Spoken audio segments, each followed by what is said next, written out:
Ay, magandang tanghali nga pala po sa inyong lahat. Ito pong kukwento ko po sa inyo ay totoong nangyari sa buhay ko at gusto kong ibahagi lang sa inyo na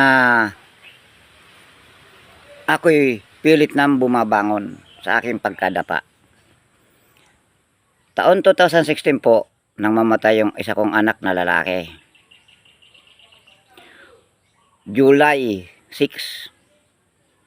Tapos 2016, sumunod yung kanyang ina, August 11 nang mamatay.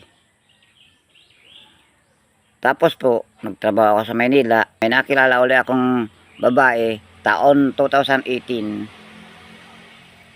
nang makapisan ko yung isa, yung aking kapisan ngayon. Ngayon po, may dumagok na naman sa akin. Ako ho ay napasma dahil ako nagtatrabaho sa isang construction worker. Napasma ako. Nagratay ako sa banig, humiga sa banig na hindi makagulapay, butot balat na lang sa akin. Hinahatdan na lang ako ng pagkain ng mga kapitbahay ko dahil di ako makapagtrabaho. Hanggang yung anak ko at saka yung asawa ko nung araw na ako'y may sakit, may dala na lang silang sako at nangangalakal, namumulot na lang ng basura sa kalakal. Ako ho, pumapatak ang luha nun, pero wala akong magawa. Nung gumaling ho ako sa pasmang sakit, ako naman ho ay nagkasakit ng TB. Sumuka ng dugo, pinding ng doktor sa akin, painding sa akin ng doktor, ay i-confine ako. Pumapayag yung pamilya ko na i-confine ako. Pero hindi ho ako nagpa-confine. Ang kailangan ko, sabi ko, gamot, hindi confine. Tapos ho, nung mawala na yung sakit ko sa TB, naghumahagok naman ako. May tubig naman yung baga ko. Parang may humuhuning ibon.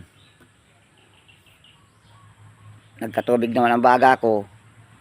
Iko-confine uli ako, pero hindi ako nagpa-confine at gustong butasin daw yung ano ko para masipsip yung tubig.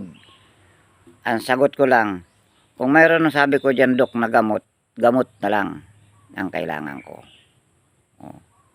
Binigyan ako ng gamot. Sa awa ng Diyos, ito, gumaling. Sumapit na naman ang pandemic. Naubos kami, nawala ng pangangamoy, panlasa. 7 kaming magkakasama sa bahay doon sa inuupahan ko dati. Naubos kami na 7. Nawala ng pangamoy, nawala ng panlasa. Guarantee pa yung kapitbahay namin. Pero, ang sabi ko sa mga anak ko, anak, manalangin na lang kayo at sa Diyos tayo kakapit. Sa awa ho ng Diyos, pinakinggan kami ng Panginoon. Puro gamot lang ang ininom namin. Isa man sa amin, walang nangyari sa awa ng Diyos. Ni turok, hindi kami nagpaturok ng panahon ng COVID na yan. Kaya hanggang doon na lang ang pasalamat ko sa Diyos at hanggang ngayon ay naririto po ko kami at buhay pa ako. Kaya ako naman po dito na papasok sa caretaker. Dahil ako po ay dati namimili ng kalakal. Nagkataon na namaga yung paa ko. Ang sabi ko kailangan ko ipahinga. Dahil hindi naman ako pwedeng mamahinga na hindi kumuha ng mga gantong binabantayan. Dahil doon ako kumukuha ng pambaon ng anak ko, pangkain pang araw-araw. Ay magang-magana yung paa ko. Kaya ako napapasok rito. Nung anong yun, panahon na yun na ako'y namamaga ang paa. Pinagtiyagaan ko po ang araw kong 350. Kaya ito, may bahay naman po kami ritong nililinisan, pero bawal tulugan. Wala naman taong nakatira. Ang tinutulugan ho namin, ulanan initan, ay isang kubo lang po, butas-butas pa. Pag umuulan, tumutulo. Nakaupo kami lahat. Naawa na nga ako dun sa anak kong isa eh.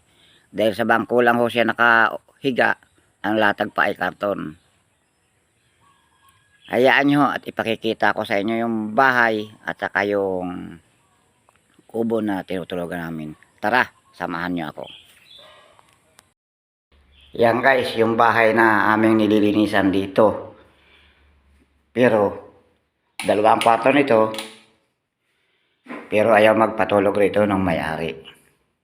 Pero wala naman ho rito nakatira. Kundi kami lang din ang naglilinis.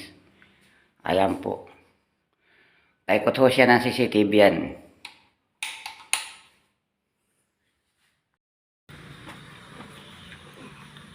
Ayan po, yung kubo namin tinutulugan. Ito, ayan o, butas-butas po. Ayan po. Nakita niyo naman po, dito po kaming mag-asawa natutulog sa papag na yan. Oh. Yan, dito naman po natutulog yung anak ko sa bangko. At ito po yung datag niya, karton. At yung tiyuhin ko, dito naman po dati, yung namatay na tiyuhin ko. Dito na po namatay sa bangko na ito. Nung October lang po yun namatay. Yan po at maraming salamat at hanggang dito na lang po ang video kong ito.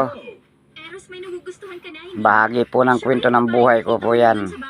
Hanggang kailan makakaiwas sa feelings? Yan ang tunay na nangyari sa tunay kong buhay at hindi ko malilimutan habang ako'y nabubuhay. Nang mamatayan ako ng pamilya at anak